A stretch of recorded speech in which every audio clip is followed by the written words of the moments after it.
এই ভাইটা কি বলছে একটু শুনুন। আসসালামু আলাইকুম ওয়া রাহমাতুল্লাহি ওয়া বারাকাতুহু।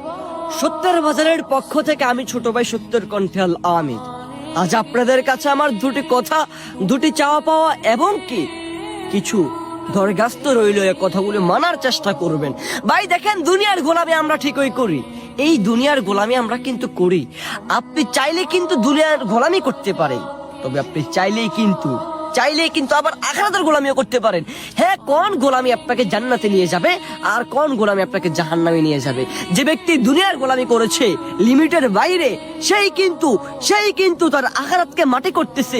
দেখেন, আজ আমরা ফজরের নামাজ আদায় করি না। আল্লাহ তাআলা ভোর 3টা ভোর 2টা ডাকে, বান্দা আসো, আমি প্রথম আসমানে চলে আসছি, তুমি কি চাও আমার কাছে চাও, আমি মালিক তোমাকে দিব। আল্লাহ তাআলা বলেন না, তাহাজ্জুদ নামাজ তো পড়িয়ে না।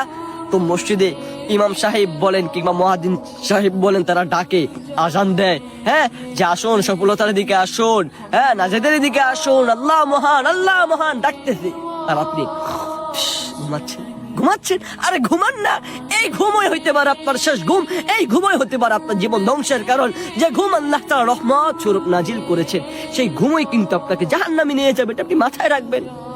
আমার সত্যের বাজারে যতজন ভালোবাসার মানুষ আছেন, ইনশাআল্লাহ আমাকে কি দেখতে পারেন না পারেন, ভালোবাসেন না বাসেন, এটা কোনো দরকার না। আমাকে ভালোবাসার কোনো দরকার না। আপনারা শুধু আল্লাহ তাআলা দিনটাকে একটু সহি ভাবে মানার এবং বোঝার চেষ্টা করুন। এই সত্যের বাজার মানেই শুধু একটা বিজনেস শপ না, বরঞ্চ এটা একটা দিন প্রচারের অন্যতম একটা ঘাঁটি হিসাবে ইনশাআল্লাহ আপনাদের যারা বেঈমান আছেন তাদের কথায় কান্না দিয়ে ইনশাআল্লাহ এই সত্যের বাজার একদিন অনেক দূর চলে যাবে।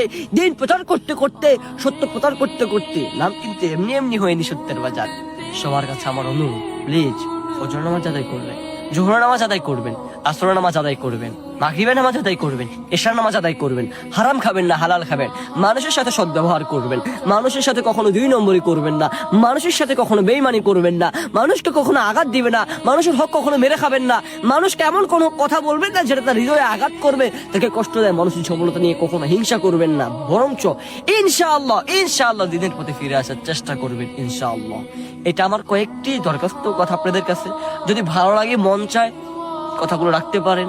আর বাকিটা তাওয়াক্কালতু আলাল্লাহ, আল্লাহর উপর ছেড়ে দিলাম আর আপনাদের উপর ছেড়ে দিলাম ইনশাআল্লাহ।